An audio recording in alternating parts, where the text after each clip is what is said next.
여러분 반갑습니다. 전혀 안 반가운 것 같죠 지금 분위기가. 여러분 이렇게 만나 뵙게 되어 진심으로 감사하고요.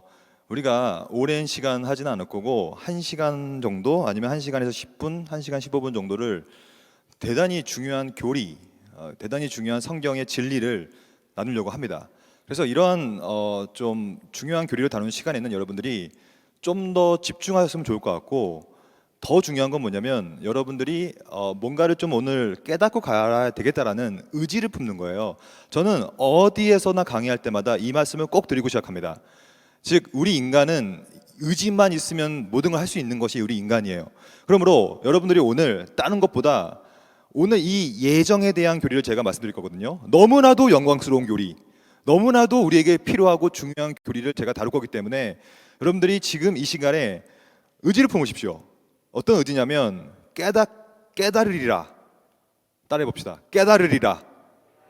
네, 정말로 이거는 의지의 문제예요. 여러분들이 의지를 가지고 정말 오늘 이 교리 1시간 15분 정도의 이 특강 한번 이 내용을 정말 깨닫고 내 삶에 적용해 보리라 라는 입장을 같이 취한다면 오늘 대단히 중요하고 귀한 시간 되었을 거라고 저는 확신합니다. 화면 좀 띄워주시겠습니까? 여러분들이 이미 설문조사를 한 걸로 알고 있어요. 그래서 어떠한 주제로 우리가 특강을 들었으면 좋겠다고 이렇게 이 설문조사를 했고, 그 결과 1위가 예정이었어요. 예정. 그러니까 이 주제는 제가 꼽은 주제가 아니고 여러분들이 꼽은 주제이기 때문에 여러분들이 궁금해서 이걸 선택했을 거 아닙니까? 특히 예정에 대해서는 너무나도 많은 사람들이 오해하고 있고 많은 사람들이 잘못 이해하고 있는 게 너무 많기 때문에 오늘 그 오해의 지점을 하나씩 벗길 그런 작업을 저는 하려고 합니다. 이 예정에서 가장 큰 오해가 결국에는 예정하면 우리는 뭐 로봇에 불과하고 우리가 할 수 있는 건 뭐냐 막 이런 것부터 시작해가지고 예정과 운명 이 두 가지를 헷갈리기도 하고, 그리고 하나님께서 누군가는 뭐 천국에 보내고 누군가는 지옥에 이미 다 예정해서 보낸다면 과연 하나님은 뭐 좋은 것이냐, 그 악한 하나님 아니냐 막 이런 식의 정말로 많은 오해들이 있어 왔기 때문에 저는 그러한 오해들을 좀 하나씩 질문 형식으로 벗기고 핵심을 좀 간추려 설명드리려고 합니다. 함께 짧게 기도하겠습니다. 하나님 감사합니다. 이 시간에 예정론, 하나님이 우리에게 주신 그 예정이 뭔지를 살펴보려고 합니다. 어떠한 마음과 또 어떠한 생각으로 이곳에 온지는 저는 잘 알지 못하지만 그럼에도 불구하고 우리가 와서 앉아 있으니 성령께서 오셔서 우리의 영혼을 새롭게 하여 주시고, 무엇보다 말씀의 씨앗이 심겨질 때 그 말씀의 씨앗이 무럭무럭 자랄 수 있도록 성령께서 감화 감동 역사해 주실 줄 믿습니다. 오늘 이 시간에 귀한 진리의 말씀 듣고 삶이 변화되고 삶의 귀한 원동력 생길 수 있도록 인도하여 주시옵소서. 이 모든 말씀 예수님 이름으로 기도드립니다. 아멘. 여기 제 이름이 있죠. 저는 총신대학교 신학대학원이라는 학교가 있습니다. 저기 경기도에 있는 학교인데요. 뭐 본 대학은 이제 사당에 있고요, 서울에. 저는 전공이 뭐냐면 조직신학이에요. 여러분들이 아마 이것이 좀 생소할 수 있는데, 조직신학이 뭐냐면 한마디로 말하면 성경에 나온 진리 체계들을 좀 더 요약하고 체계화하여서 교리로 만드는 작업을 조직신학이라고 해요. 그러니까 여러분들이 이때까지 신앙생활을 오래 하셨다면 이미 여러분들은 많은 교리를 이미 알고 있는 겁니다. 왜냐하면 성경의 내용을 안다는 얘기는 다른 말로 하면 교리를 안다는 거예요. 그러므로 그 교리가 대단히 다양하기 때문에 저는 평생에 걸쳐서, 거의 평생이에요. 저는 사실 저는 학부 때부터 이 조직신학을 계속 공부했고 20년 이상 교리를 만들고 세우고 무슨 교리가 더 성경적인 것들을 계속 살피는 작업들을 해오고 있는 차원에 있는 거거든요. 지금 왜 한국 교회가 어렵고 여러분 왜 많은 이단들이 있습니까? 전부 다 교리적 토대가 없기 때문에 그래요. 여러분들도 예외는 아니에요. 여러분들이 잘못된 이단들을 만날 때 왜 거기에 휩쓸리게 되냐면 교리적 토대가 없기 때문에 성경이 뭘 얘기하고 있는지를 우리가 제대로 모르기 때문에 그렇게 휩쓸려 가는 거예요. 이단이 왜 위험하냐면 이단은 두 가지를 망가뜨려요. 여러분들의 개인의 영혼을 망가뜨립니다. 그래서 이단의 교리에 빠지면 우리의 영혼이 당연히 망가질 수밖에 없어요. 왜냐? 그 교리는 성경적 교리가 아니니까. 그렇다면 두 번째로 더 큰 문제는 개인도 망가지지만 동시에 공동체를 파괴시킵니다. 그리하여 이단에 깊숙이 빠지면 개인도 점점점 망가져가고 동시에 가정이 파괴돼요. 그리고 가정뿐만이 아니라 교회의 공동체도 파괴됩니다. 그만큼 잘못된 교리는, 여러분 잘 들어보십시오. 교리를 잘못 알면 내가 망가지는 거예요, 무조건. 그리고 우리 가정이 망가지게 되어 있어요. 동시에 우리 교회도 망가지기 마련입니다. 그러니까 이것이 얼마나 정확한 교리와 진리의 체계를 아는 것이 중요한가라, 이게 바로 반증이 있는 것이죠. 저는 오늘 그 어떠한 교리보다도 대단히 영광스럽고 대단히 소중하고, 심지어 우리 모두가 이 교리 안에 들어가 있습니다. 왜냐하면 우리는 다 예정받아서 구원받았기 때문에. 그러므로 여러분들이 이미 경험하고 누렸던 예정의 논리, 교리의 체계들을 오늘 좀 더 체계적으로 요약 정리해서 말씀드리려고 해요. 그리하여 혹시라도 여러분들 영혼 가운데 일말의 오해가 있었다면 예정에 대해서 오늘 풀고 돌아가시는 시간 되었으면 좋을 것 같아요. 오늘 저는 총 하나, 둘, 셋, 넷, 다섯, 여섯, 7가지를 짧게 볼 겁니다. 뭐 길게 볼 수는 없고요. 사실 신학교에서는 이러한 모든 것들을 한 학기에 걸쳐서 봅니다. 그래서 한 학기 내내 예정론도 보고 하거든요. 하지만 오늘은 1시간 15분 정도 제가 할 거예요. 그래서 이 7가지를 짧게 핵심을 보면서 오늘은 마지막 인간의 책임과 역할까지를 정리하고, 과연 예정을 받은 나는 어떻게 살아야 하는가까지 적용을 하려고 하는 것입니다. 그럼 먼저 예정론을 대하는 우리의 자세와 태도를 먼저 보겠습니다. 이게 제일 중요해요. 즉, 교리를 공부하고 성경을 공부하고 말씀을 듣고 예배를 드릴 때 그 어떤 것보다 중요한 건 뭐냐면 여러분들이 갖고 있는 태도와 자세예요. 왜냐하면 이것은 인간 앞에서 하는 게 아니에요. 여러분들 이것을 자꾸 망각하게 되는데, 교리는 영광스러운 말씀이 새겨져 있는 진리의 체계를 다루는 시간입니다. 그러므로 하나님 앞에서 교리를 다루는 거예요. 그러므로 막 그냥 귀찮다, 듣기 싫다, 이게 아니라 영광스러운 자세를 가지고 태도를 가지고 들어간다는 얘기예요. 그러면 이것을 어떻게 얘기할 수 있을까? 여기에 좀 생소하게 생기신 한 분이 여기 계시죠? 이분은 누구냐면 누구겠습니까? 맞춰보십시오. 느낌 딱 오지 않아요? 이분 누구 것 같아요? 아마 여러분들이 한 번 정도는 들어봤을 수 있었는 유명한 신학자입니다. 우리 대전중앙교회는 합동측 교단에 속해 있어요. 그 뭐냐면 한국 장로교회 중에 하나의 큰 교단이라는 것입니다. 그 교단은 소위 무슨 주의를 따라가요. 어떠한 신학자의 이름을 따가지고 합동측은 이 신학자를 따라갑니다라는 무슨 주의란 말을 씁니다. 그게 바로, 그렇죠, 역시 수준이 높네요. 이럴 줄 알았어요. 여러분들이 수준이 높을 줄 알았어요. 왜냐하면 이거 딴 교회 가면요, 제가 아무리 물어봐도 끝까지 답을 못하는 경우도 많아요. 근데 여러분들은 일단 들어본 것 같아요. 이분의 이름은 존 칼빈이에요. 영어식으로 하면 존 칼빈이지만 이분이 원래 프랑스에서 출신이고 프랑스 스위스 근방에서 태어나셨기 때문에 존 칼뱅이라고도 하고 양 칼빙이라고도 해요. 근데 우리가 많이 쓰는 표현은 존 칼빈이기 때문에 저는 오늘 존 칼빈이라는 선생님, 16세기를 살았습니다. 옛날 유럽 시대에 소위 종교 개혁을 펼쳐나갔던 종교 개혁자예요. 대단히 좋은 신학자고, 여러분들 정도의 청년의 수준이라면 이분이 쓴 책, 이거까지 맞춰주시면 좋을 것 같은데, 이분이 쓴 책 중에 가장 유명한 책이 뭘까요? 기독교 강요. 들어봤을 수 있어요. 그러니까 이분이 쓴 책 중에 가장 위대하고 좋은 아주 훌륭한 책이 하나 있는데 기독교 강요라는 책이 있어요. 그것은 기독교를 강요하는 책이 아니에요. 많은 사람이 그게 오해해요. 그래서 기독교 강요는 기독교를 강요하는 책이다, 그게 아니라 강요라는 뜻은 뭐냐면 대강의 내용들을 정리하여 요약했다는 뜻이에요. 강요. 그러므로 기독교가 뭔지에 대해서 잘 정리한 책이 바로 기독교 강요입니다. 그 책을 쓴 위대한 개혁파 신학의 선생님이에요. 저는 오늘 제가 하려고 하는 말은 뭐냐면 제가 만든 말이 아니라 언제나 저는 우리의 역사적인 우리 교단과 역사적인 신학 내에서 저는 오늘 이 예정론을 다룰 거예요. 특별히 존 칼빈 선생님이 기독교 강요에서 이 예정론을 되게 아름답게 다루거든요. 저는 오늘 이분의 말씀들 좀 총정하면서 함께 좀 이해를 해보려고 합니다. 그러면 이 칼빈 선생님이 뭐라고 했는가, 이렇게 얘기했습니다. 일단 이것을 말하기 전에 우리가 이 예정이 뭔지를 정확히 봐야 되는데, 아마 여러분들도 이렇게 오해하고 있을 수 있어요. 뭐냐? 예정이 이렇게 이해하는 거예요. 하나님께서 이미 창세 전부터 영광스러운 천국을 만드셨다. 저기는 너무 영광스러운 천국이다. 그리고 하나님께서 누군가를 예정해서, 즉 미리 정해가지고 어떤 일부 사람들을 전부 다 천국으로 보내고 반대로 어떠한 지옥을 만들어서 일부 사람들을 이미 예정해가지고 지옥으로 다 보내버린다. 이렇게 예정론을 이해하는 경우가 되게 많아요. 근데 이러한 이해는 이해가 아니라 오해입니다. 그 오해를 벗기려고 해요, 제가. 그러면 만약에 그렇다면 이런 말이 나올 수밖에 없죠. 이거는 인지상정이잖아요.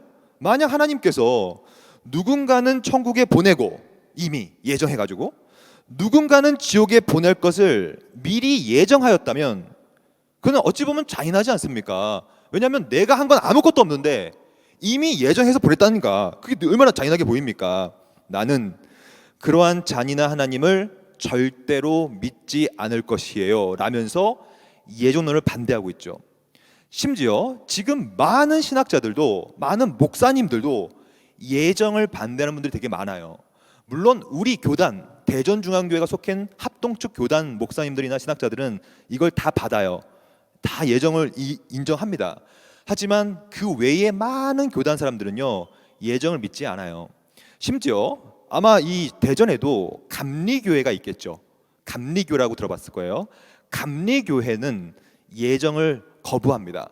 예정을 거부해요. 왜냐하면 감리교회는 기본적으로 인간의 역할을 강조하기 때문에, 그러면 내가 뭔가를 해야 천국 가고 내가 죄를 지었기 때문에 지옥에 가야지 왜 미리 정해놓고 그렇게 합니까? 라고 오해를 하는 경우가 되게 크거든요. 그래서 우리가 어떤 사람들은 예정을 받아들이지 않기 때문에 이것이 아킬레스건이 되어가지고 저는 많이 만나봤어요. 저는 청년들, 저도 사역을 오래 했었거든요. 청년들 만나보면 이런 말을 많이 해요. 아니 목사님, 제가 다른 건 다 믿겠는데 예정은 이거 받아들일 수가 없을 것 같아요. 왜냐하면 심정적으로 안 됩니다. 어떻게 이렇게 할 수가 있어요? 하나님은 불공평하잖아요. 즉 불공평함, 이게 굉장히 중요한 레토릭이거든요. 예정을 반대하는 사람들 중에 결국엔 불공평한 거 아닙니까? 결국엔 이렇게 보는 거예요. 예정론이 맞다면 이게 첫 번째 논리인데, 예정론 속의 하나님은 불공평하신 분이다. 이렇게 시작합니다. 대부분의 예정을 반대하는 사람들은. 아마 여러분들도 이런 생각을 가질 수 있어요. 너무 불공평한 거 아니냐. 두 번째, 너무 잔인한 거 아니냐. 왜 누구는 천국에 가고 누구는 지옥에 가냐. 그렇게 정해버렸다? 그건 너무 잔인한 거 아니냐. 만약에 그것이 맞다면 평생에 걸쳐서 어떻게 사는 거와 상관없이 이미 정해버렸다면, 그 사람이 어떤 사람이 착하게 살았음에도 불구하고 지옥에 가버린다면 그 근거가 예정하심 때문에 그 하나님은 너무 악한 거 아니냐라고 하면서 예정론을 반대하면 결국엔 어떻게 되냐면 하나님을 불공평하고 잔인하고 악한 하나님으로, 결국에는 나쁜 하나님으로 만들고 결론이 끝납니다. 그럼 이게 무슨 어떠한 중요성이 여기 안에서 서려 있냐면, 예정론은 뭐냐면 여러분, 딴 게 아니에요. 예정론은 한마디로 말씀드리면 하나님이 누구신가를 이해하는 거예요. 제가 정말 중요한 표현을 썼습니다. 즉 예정론을 반대하는 사람은 결론이 나쁜 하나님이 돼버리는 거예요. 결국엔 나쁜 하나님이 만들어지니까 그거는 예정론은 잘못된 거야 라고 치부해버리죠. 하지만 예정론을 받는 사람들은, 저도 마찬가지고 모든 예정론을 받는 사람들은 하나님이 불공평하지 않고 하나님이 잔인하지 않고 하나님이 그럼에도 불구하고 악하지 않으시다. 즉 하나님께서 그렇게 예정을 하셨음에도 불구하고 그래도 하나님은 선하시다. 잘 기억해 보십시오. 정말로 중요한 내용이에요. 따라해 봅시다. 하나님은 선하시다. 그럼에도 불구하고 하나님은 옳으시다. 여러분, 이게 오늘 강의의 핵심이에요. 즉 이것을 뭐라고 부르냐면, 따라해 봅시다. 정말 중요한 표현인데 꼭 따라해 보세요. 하나님의 절대 주권. 여러분, 하나님의 절대 주권을 시작을 해야 이 논의가 풀립니다. 즉 하나님께서 그렇게 하셨다면, 그분의 절대적 작정하에 하셨다면 그것이 옳다라고 고백하는 것이 예정론을 대하는 태도의 시작점이에요. 이게 안 되면 예정은 풀리지가 않아요. 절대로. 저는 예정론을 신학교에서 5년 이상 가르치고 있어요. 지금도 가르치고 있어요. 근데 많은 분들을 만났고 신학생들이라는 것은 결국에는 전도사님들을 말합니다. 우리 대전중앙교회도 전도사님들이 계실 거 아닙니까? 다 신대원을 다니고 계시는 거예요. 신학대학원을. 그러면 전사님들조차도 예정을 많이 오해하여 예정에 대한 하나님을 잘못 오해하여서 하나님을 불공평하고 잔인하고 악한 하나님으로 상정한 채 시작해요. 그러면 예정은 풀릴 수가 없어요. 하지만 예정이 풀리려면 하나님은 그럼에도 불구하고 옳으시다. 그럼에도 불구하고 선하시다. 그분은 절대적 주권을 갖고 계시다. 그 주권은 선하다라는 신앙 고백의 자세로 시작하지 않으면 이것은 절대 풀리지 않습니다. 예정론은 그러므로 하나님이 누구신가를 고백하는 작업이에요. 고백하지 않으면 예정을 이해할 수 없고 어차피 배워봤자 오해하고 하나님의 잔인한 하나님으로 남겨주고 끝납니다. 그러니까 이 태도에 대해서 우리가 동의가 되지 않으면 저는 이 다음에 넘어갈 수가 없어요. 최소한 이 지점에서 동의가 안 돼도 함께 한번 넘어가 봅시다. 이것을 동의한 채. 이것을 동의하지 않으면요, 이 다음 모든 내용은요 불필요하게 되기 때문에 그렇습니다. 여러분, 이거 한번 동의해 보실래요? 예정론은 우리가 배워야 되니까 오늘 한번 동의하고 넘어가 봅시다. 그래, 그럼에도 불구하고 어떻게 하심에도 불구하고 하나님은 옳으시다. 그것은 정당하시다. 그분의 절대적 주권이시다 라는 것이 극복이 되면 그 다음에 이렇게 얘기할 수 있는 거예요. 현 상황에 대한 칼빈의 분석이죠. 기독교 강요 3장 21권 1편에 나오는데요, 인간의 호기심 때문에, 이 호기심이 뭐냐면 이거예요. 그렇게 되면 하나님을 불공평하지 않냐, 잔인하지 않냐, 악하지 않냐라는 인간의 호기심 때문에 예정에 대한 논의가 매우 어렵게 돼버렸어요. 왜냐하면 그렇게 시작되면 안 되기 때문에 매우 혼동스럽게 돼버려요. 하나님은 어차피 악한 거 아니야? 불공평한 거 아니라고 시작하면요 혼동이 됩니다. 굉장히 위험하게 되죠. 아무리 막으려고 노력해도 금지되어진 길에서 이리저리 방황할 수밖에 없게 되는 거예요. 이게 도대체 무슨 일이냐? 불공평하다. 높은 데까지 올라가려고 발버둥 치지만 안 되는 거예요. 그래서 우리가 오늘 이 영광스러운 교리를 다룸에 있어서 가장 중요한 태도와 자세는 하나님의 비밀을 남겨두지 않고 모조리 찾아서 밝히는 자세.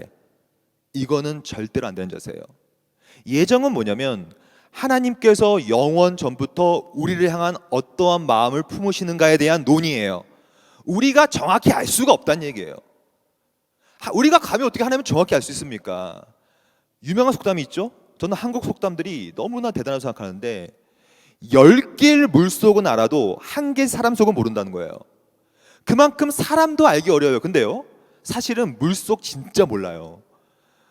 1개의 물속도요 진짜 거무튀튀해가지고 어떤 게 거기 있는지 모르는데 그것보다도 더 모르는 건 사람이에요. 하지만 사람보다 더 위대하시고 사람보다 더 영광스러우시고 불가해한, 이 전문 용어인데 오늘 많이 배울 겁니다. 불가해, 이해할 수 없음, incomprehensible, hensible 한 거 아닌 거예요. 즉 comprehensive 한 게 아니라 incomprehensive, 즉 불가해, 이해할 수 없음.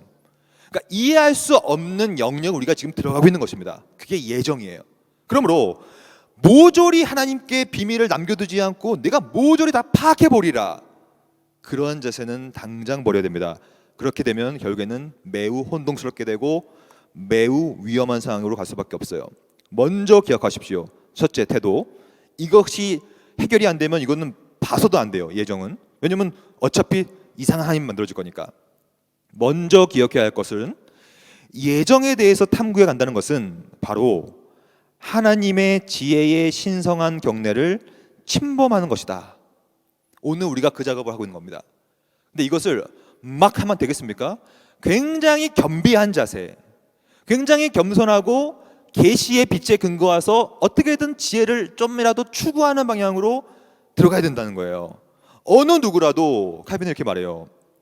몰지각한 확신을 갖고서 예정을 막 알려고 노력하게 되면 두 가지 일이 벌어지는데요, 우리의 호기심도 만족시킬 수 없습니다.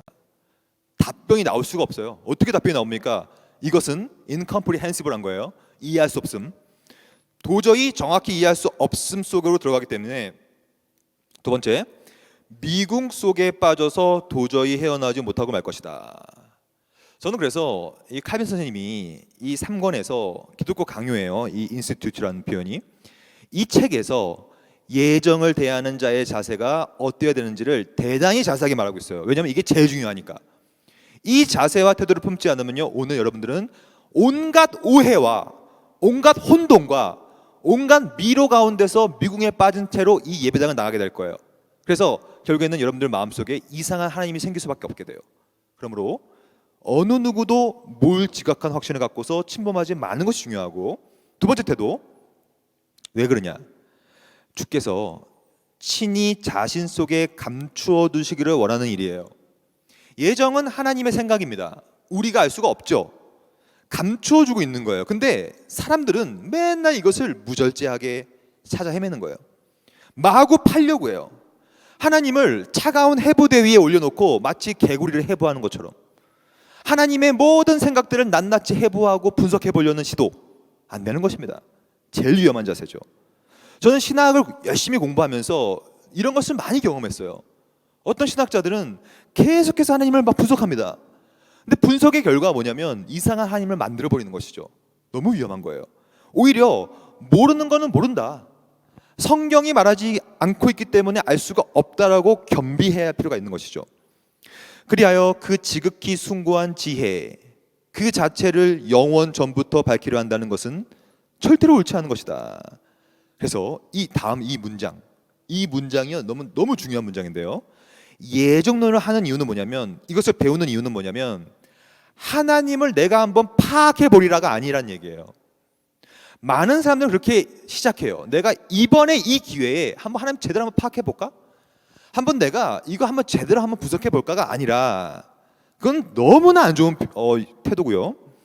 우리의 태도, 오늘 우리의 태도는 이 빨간색으로 되어진 이 한 문장을 겸손하고 겸비한 자세로 한번 함께 같이 읽어봅시다. 함께 하나 둘 셋. 하나님께서는 우리가 그 지혜를 이해하기 원하시는 것이 아니라 그 지혜를 기리고 높이 받들기를 바라시며 그리하여 우리 속에 경의와 놀라움으로 가득 채우기를 바라시는 것이다.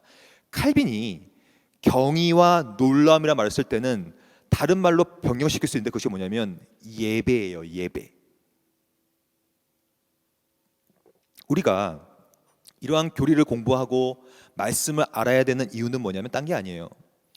그 하나님이 너무나 놀랍다는 것, 압도적으로 대단하신 분이라는 사실을 깨닫는 거예요. 그것을 뭐라고 부르냐면 신관을 새롭게 한다고 그래요. 신관, 신에 대한 관점을 새롭게 만드는 거예요.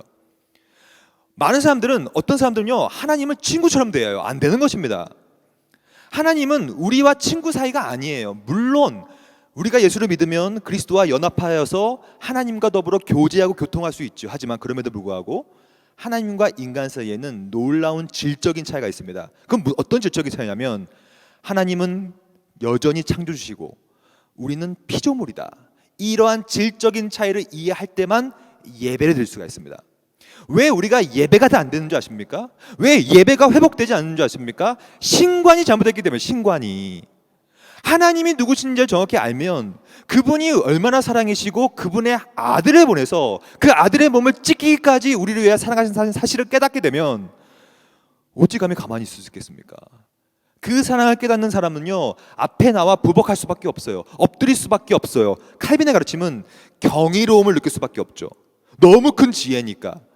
예수를 믿지 않은 사람들은 십자가를 보면요, 미련한 것이다. 미련한 것이다. 하지만 십자가 안에 가장 큰 하나님의 지혜가 서려 있죠. 그 십자가를 경험한 사람이 가만히 있을 수 있다고요? 경이로움을 느끼죠. 놀라움을 느끼죠. 그것을 예배라고 합니다. 저는 예정론이라는 교리가 결론적으로는 우리에게 올바른 신관을 허락해주고 결국에는 우리의 예배의 태도와 자세와 모든 습성들을 변화시킬 수 있는 아주 중요한 교리라고 생각해요.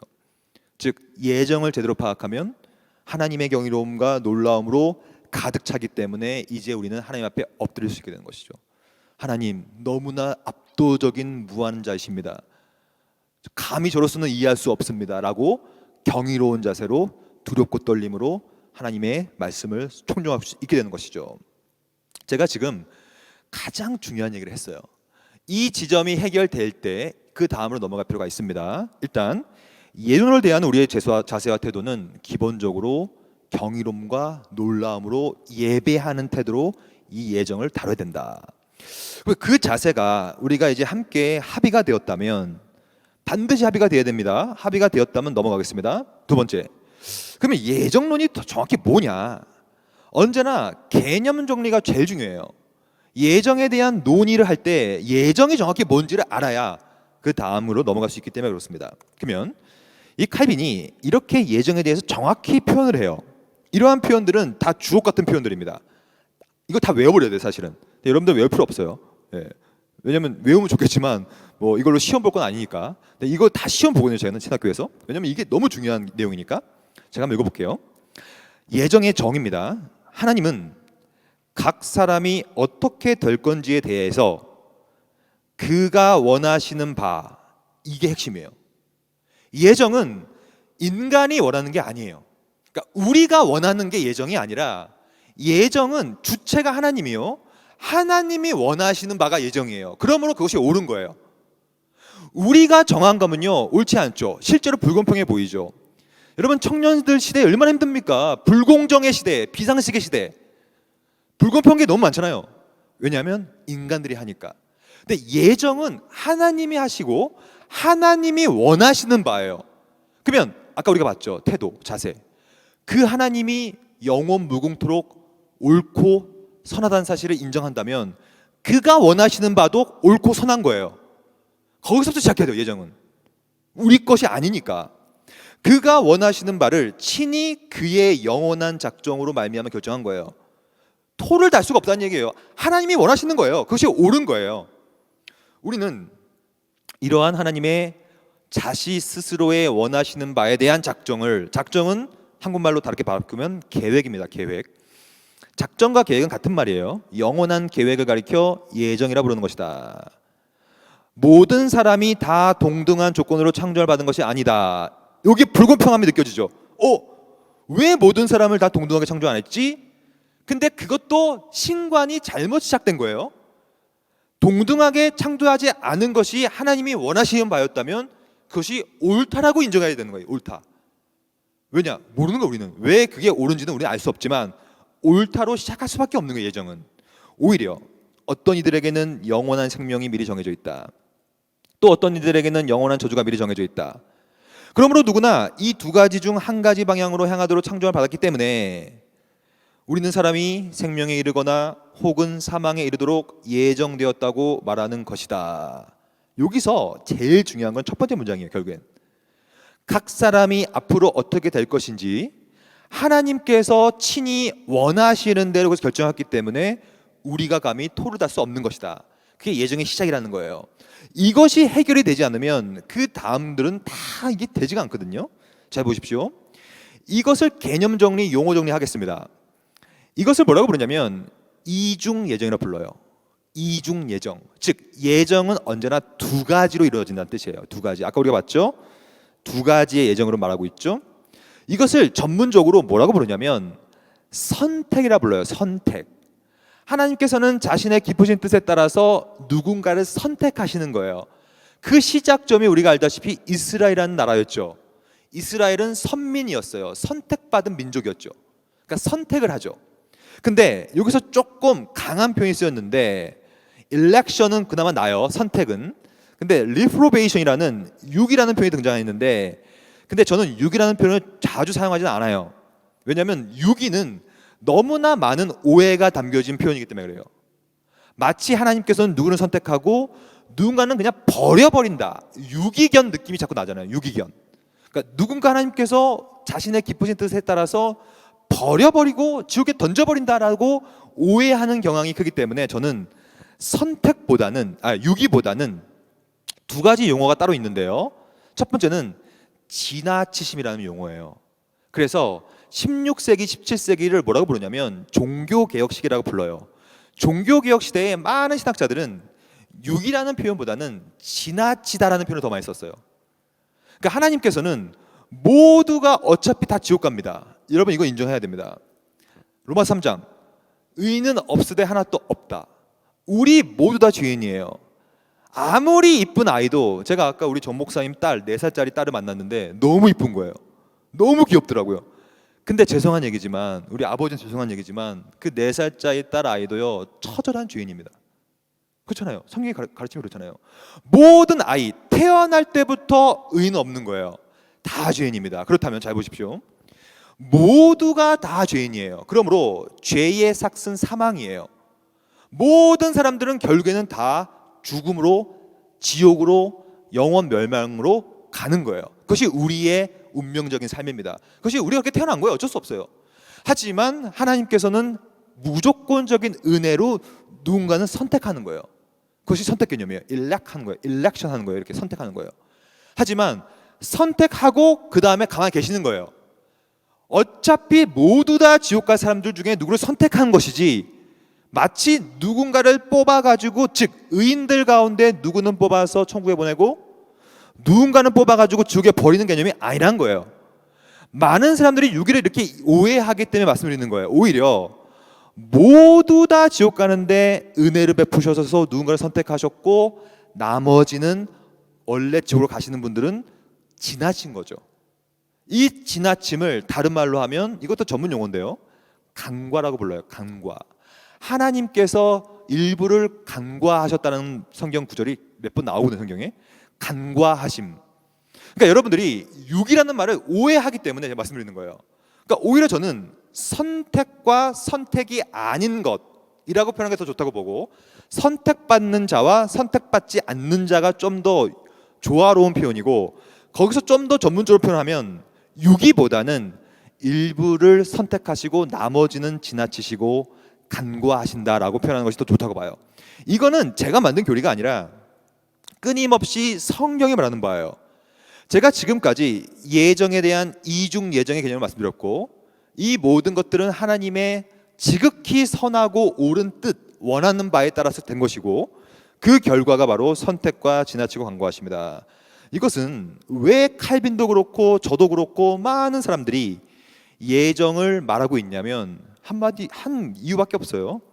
성경이 그렇게 얘기하고 있기 때문에. 성경. 그래서 저는 이 성경이 바로 이 선택과 유기에 대해서 무슨 말을 하고 있는가를 쭉 분석을 한 이후에 여러분들 마음속에 이 예정은 결국에는 성경이 말하는 바구나라는 것을 꼭 인식하고 넘어갔으면 좋겠어요. 먼저 여러 가지를 볼게요. 선택이라는 개념은요, 신약, 구약 통틀어서 성경의 가장 중요한 개념 중에 하나입니다. 언제나 성경의 내용 대부분은 다 선택에 대한 내용이에요. 보십시오. 신명기 32장 9절. 여호와의 분깃. 분깃은 뭐냐면 기업이에요. 소유물이에요. 여호와께서 자신의 기업과 소유물을 나눠주는 개념인데, 그 분깃은 누구가 받냐면 자기 백성만 받습니다. 왜냐? 그것이 야곱의 백성이기 때문인데요. 왜 그렇게 하시냐면 하나님이 택하셨기 때문에 그래요. 그러면 누구는 이렇게 얘기할 수 있겠죠. 아니 왜 야곱은 택하고 딴 사람은 안 택합니까? 그 답변은 하나님 마음인 거예요. 즉 아까 말씀드렸죠. 그가 원하는 바대로 하는 거기 때문에 그 원하는 바에 대해서 우리는 인정할 수밖에 없는 거예요. 그것을 절대 주권이라고 하죠. 아까 우리가 배웠던 거죠. 그러니까 이 태도가 제일 중요한 거예요. 이거는 신앙 고백입니다. 여러분 꼭 기억하세요. 예정론은요, 논리적인 접근으로 이해할 수가 없어요. 여러분들 가운데 혹시라도 내가 논리적으로 한번 접근해 볼까? 안 됩니다. 필패를 경험해야 될 거예요. 저는 그런 너무나 많은 경험을 했기 때문에 그런 분들을, 기본적으로 예정은 신앙을 고백하는 겁니다. 하나님이 누구신가의 신앙을 고백하고 성경을 따라가는 거예요. 야곱은 그가 택하신 기업이로다. 분명히 택하다는 표현이 등장합니다. 택하다는 표현에는요, 반드시 택하지 않은 사람이 있다는 것도 포함된 개념이에요. 왜냐면 그게 택한 거니까. 두 번째, 신명기 4장. 여호와께서 내 조상들을 사랑하신 고로. 그러면 여기서 중요한 개념이 등장했는데요, 구약에서 택하는 것은 곧 사랑하는 대상입니다. 그렇게 이해하면 돼요. 그러면 여러분과 제가 선택받은 이유는 우리가 뭔가 잘해서가 아니라 하나님께서 영원 전부터 그 대상을 사랑하신 거예요. 그래서 사랑하신 것이 유일한 원인이에요. 보십시오. 사랑하신 고로, 말미암아, 때문이라는 뜻이죠. 사랑하셨기 때문에 그 후손이 너를 택한다는 거예요. 그러니까 택하신 건 사랑하신 것이고, 그러면 어떤 사람들은 아니 왜 그 사람만 사랑합니까? 하나님 마음이라니까요. 이 자세로부터 시작 안 하면 전혀 안 풀립니다, 여러분. 하나님 뜻대로 한다는 사실을 우리가 인정할 수밖에 없는 거예요. 그 후손이 너를 택하시고 큰 권능으로 친히 인도하여 애굽에서 나오게 하시는데, 애굽에서 나온다는 것은 뭐냐면 예표론인데요. 예표라는 것은 뭐냐면 현재 벌어지는 일들에 대해서 이미 과거에 다 하나하나 예를 보여줬다는 뜻인데, 출애굽 사건, 그건 뭐냐면 죄로부터 구원받는다는 뜻이에요. 어떻게 구원받는가? 두 가지예요. 사랑했기 때문에 택했다는 거예요. 예정했다는 것이죠. 예정의 결과가 우리가 애굽에서 나온 겁니다. 구원을 받았다는 뜻이죠. 그러니까 이러한 모든 내용은 성경이 계속 지향하는 바예요. 누군가 선택하여서, 사랑하여서, 분깃을 주고 권능을 줘서 죄로부터 나오게 하신다. 즉 구원받게 되신다. 보십시오. 시편 똑같은 말합니다. 우리를 위하여 기업을 택하시나니. 택한다는 얘기는 택함이 없었다는 거예요. 일부에서는 다 택한 건 아니니까요. 그리하여 또 나옵니다. 이 정도로 반복되면요, 이거는 의도적인 겁니다. 기업을 택하는데 그 기업에 택한 것을 곧 사랑이라는 말을 또 써요. 그러므로 여기서 어떠한 교리가 만들 수 있냐면, 예정의 궁극적인 근거는 하나님의 사랑이에요. 사랑하시기 때문에 택하는 거예요, 누군가를. 이게 의도적인 표현이죠. 여러분들이 성경을 읽을 때는요, 그냥 읽어서 안 돼요. 분명한 신적인 의도를 갖고 있습니다.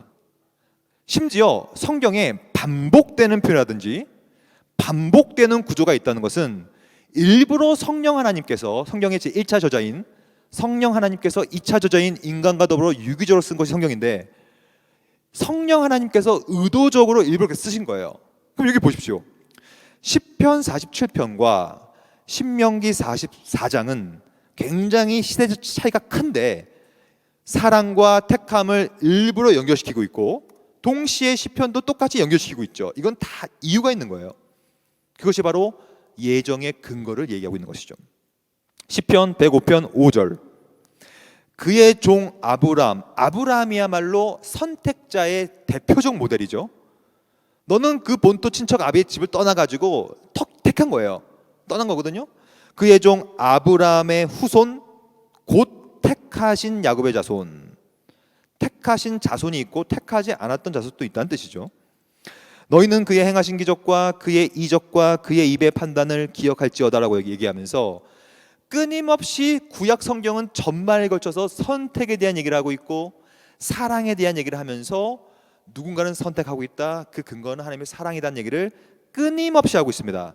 의도적으로, 반복적으로, 일부러 다 이유가 있어요. 그것을 신약 성경을 볼까요? 신약은 구약과 더불어 반드시 봐야 되는데, 왜냐하면 모든 구약은 결국에는 오실 메시아 신약을 지향하고 있기 때문에 반드시 이러한 구약 본문은 신약에 근거하여 결정이 돼야 됩니다. 그럼 신약은 뭐라고 얘기하는가? 로마서 8장 29, 30. 오늘 우리의 내용에 있어서 정말로 중요한 본문입니다. 하나님이 미리 아신 자들, 이 미리 아신 자를 뭐라고 부르냐면 예지라고 불러요. 예지. 하나님께서 미리 알기 때문에, 왜 아냐면 그를 사랑하기 때문에 그래요. 이것을 신구약의 연속성이라 불러요. 즉 신약은 구약으로 해석해야 되며 구약은 신약으로 결정돼야 돼요. 여기서 그러면 이 미리 아신 자는 구약에 의하면 뭐냐면 사랑한 자요, 택하신 자겠죠. 그렇게 연결될 수 있겠죠. 이미 사랑하셨고, 왜 사랑하셨냐면 그를 미리 아는 거예요. 우리가 태어나기도 전에 영원 전부터 하나님께서는 미리 우리를 알고 사랑하신 것이죠. 마치 우리가 미리 하나님을 알지도 못했는데, 우리가 한 번도 그리스도를 사랑한 적이 없는데, 그럼에도 불구하고 미리 우리를 사랑하셨고 아셔서 우리를 택하신 거예요. 왜 그렇게 하셨는가? 그 아들의 형상을 본받게 하기 위해. 이건 뭡니까? 구원이에요. 구원과 더불어, 구원을 받으면 하나님과 그리스도와 더불어 우리가 연합하게 되는데, 하나님의 형상, 아들의 형상을 본받게 하기 위하여, 즉 구원받기 위하여 우리를 미리 아시고 사랑하셔서 택했다는 것이죠. 이 말을 아주 독특한 그리스어, 헬라어라고 하는데요, 이 로마서는 헬라어로 썼으니까요, 미리 정하셨으니라는 표현이 등장해요. 프로리조라고 해요. 프로리조. 이거 읽으면 프로리조. 영어로 하면 foreordained 되는 거예요. for, 아시죠? 미리. 언제나 미리.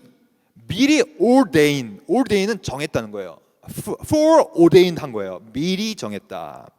이 미리 정한 것을 구약에 근거하면 미리 사랑하셨고 미리 택하셨다는 뜻이죠. 다 연결되어 있어요. 왜 그렇게 하시는가? 이는 그로 많은 형제 중에서 맏아들로 만들기 위함이다. 그래서 또 말하고 있어요. 미리 정하신 그들, 예정은 그러므로 성경이 말하고 있습니다.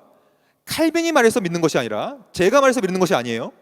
성경이 계속 예정을 말하고 있습니다. 그러므로 성경적인 교리가 예정론입니다. 미리 정하신 거예요. 그리하여 그들을 부르시는 거예요. 이것을 구원의 서정이라고 부르는데요. 미리 정한 자들을 말씀으로 부르시고, 여러분들이 구원받은 이유는 유일한 방식이에요. 여러분들이 미리 정하셨기 때문에, 여러분들이 언젠가는 말씀을 들었기 때문에 로마서 10장 17절 말씀처럼 들음에서 믿음이 난 거예요. 그래요. 믿음이 나야 이신칭이 의롭다 하시고, 여러분 아실 거예요. 이신칭이 믿음으로 의롭다 인정을 받는 거예요. 의롭다 하시고 의롭다 하신 그들을 또한 영화롭게 하셨느니라. 구원의 서정이라고 하는데, 즉 선택, 예정, 부르심, 중생, 거듭남이죠. 그 다음에 회심. 회심은 회개와 믿음의 연합체입니다. 우리가 회개하게 되고 믿음을 갖게 되죠.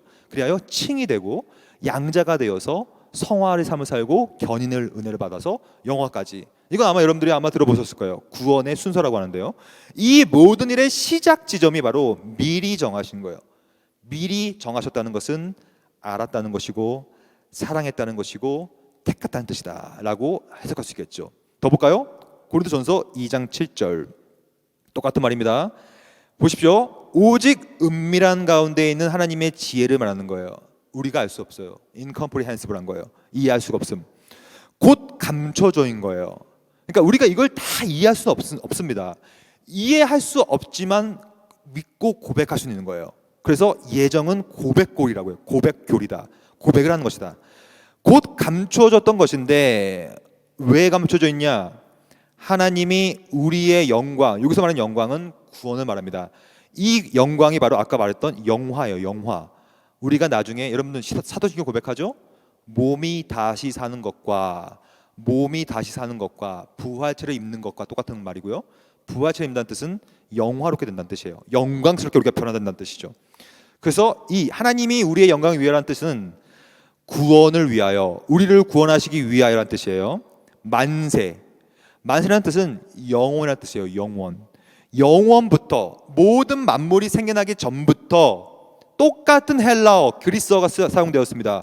프로리조 똑같아요. 로마서에 나온 그 표현이에요. 반복되었죠. 의도가 있는 것입니다.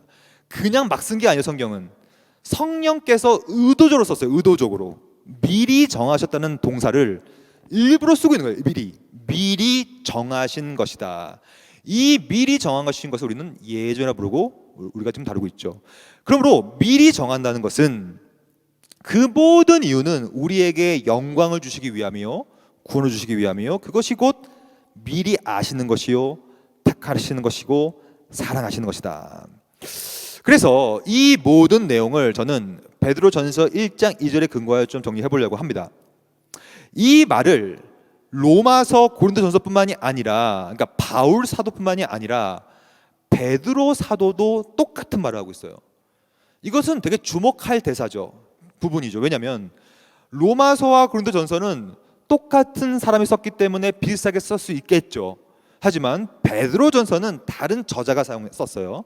근데 다른 저자가 사용해서 썼는데도 불구하고 똑같은 말을 하고 있어요. 의도가 있죠. 의미가 있죠. 이유가 있는 거예요. 여기서는 이 베드로전서 1장 2절은요 기가 막힌 본문입니다. 왜냐하면 예정을 삼위일체론적으로 풀고 있어요. 첫째, 곧 하나님 아버지의 미리 아심, 예지죠. 이 예지는 우리가 본 것처럼 선택이요, 사랑이요, 결국에는 예정한 것이죠. 성부 하나님께서 우리를 예정하는 거예요. 미리 아심을 따라. 그래서 두 번째, 성령은 무엇이냐? 성령이 미리 아심, 성부 하나님의 뜻을 따라서 우리를 거룩하게 만듭니다. 이것을 성화라고 하죠. 우리가 아까 봤죠? 로마서 볼까요?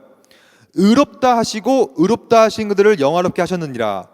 의롭다, 영화롭다 사이에 뭐가 들어가냐면 성화, 거룩하게 하셨느니라. 그게 포함된 것입니다. 그러니까 의롭고 칭이죠. 거룩하게 성화죠. 영화롭게. 칭이 성화, 영화의 관계성이에요. 이 말을 똑같이 하고 있는 거예요. 베드로전서가. 지금 여러분들은 아무도 안 놀라고 있는데 이게 얼마나 놀라운지 몰라요. 이게 신약 본문을 살펴보다 보면요, 어떻게 이렇게 통일성 있게 쓸 수가 있지? 이게 같은 날에 쓴 것도 아니에요. 옆에서 같이 쓴 것도 아닌데 서로 다른 지역에서 다른 교회를 향하여 편지를 쓴 것인데 이상하게도 똑같은 얘기를 하고 똑같은 헬라어 단어를 사용하고 이게 다 통일적이 있는 거예요. 다 이유가 있는 거예요. 성령께서 아버지의 미리 아심을 따라 성화를 거룩하게 만들어 주시고, 세 번째로 그리스도께서 뭐 하시냐? 순종함과 그리스도의 핏부림, 속죄, 십자가 사역이겠죠? 십자가 사역에서 얻기 위하여, 그 핏부림을 하기 위하여서 누구한테 그렇게 하시느냐? 즉, 잘 들어보십시오. 삼위일체께서 역사하고 계세요. 성부 하나님, 성령, 그리스도, 삼위일체께서 모든 일을 하시는데 그 이유가 뭐냐면 딱 나와 있어요.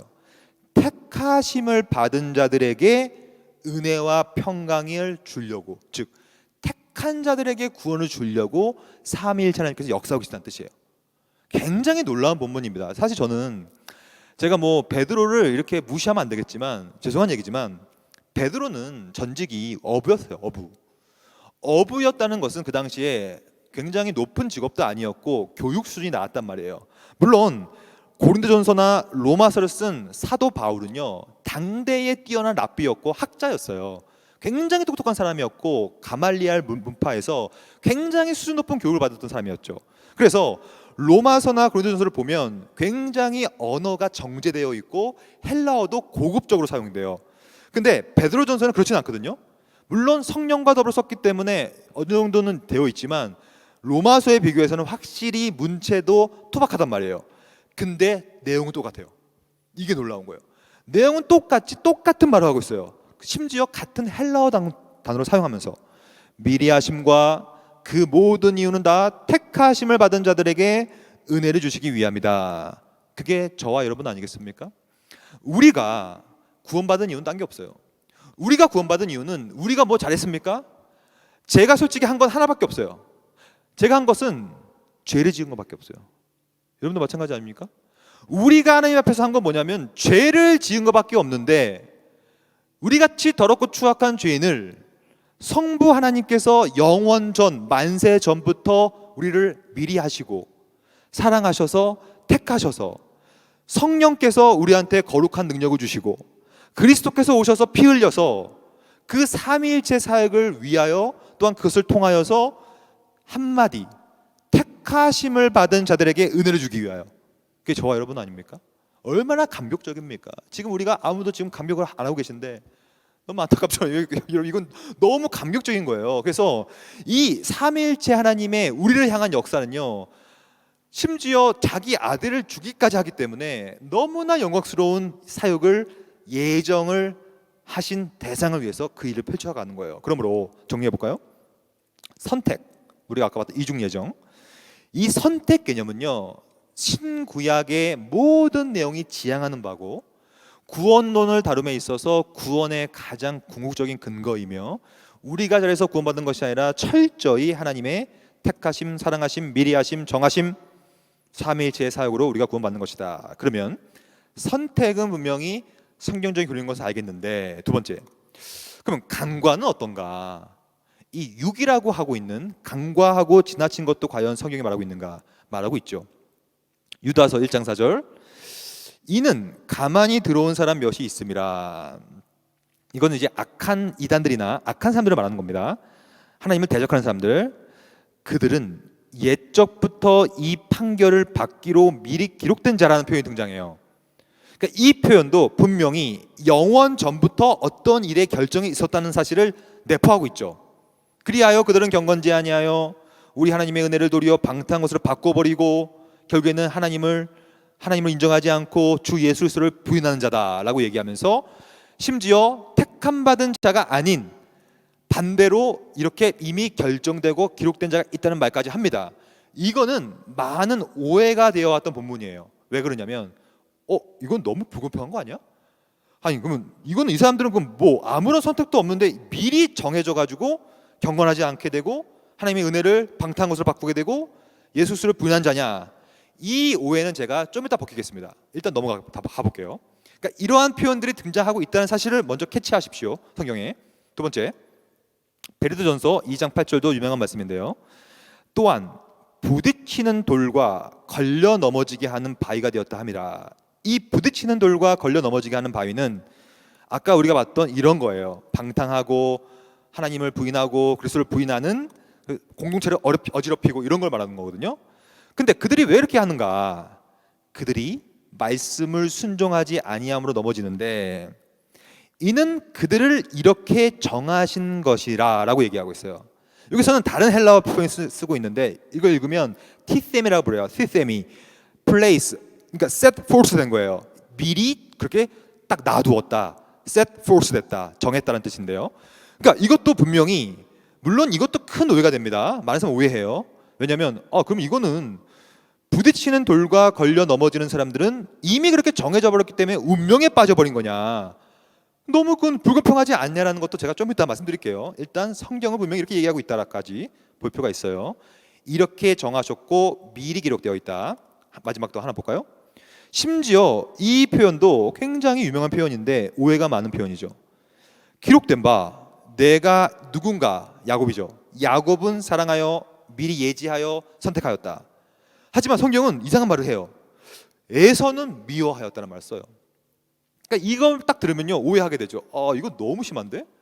아니 왜 누군가는 사랑하고 누군가는 미워하나?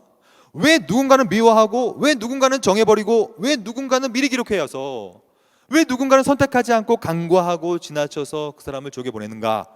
라고 많은 오해가 되어왔던 본문들이에요. 하지만 그 오해는 좀 이따 벗기고요.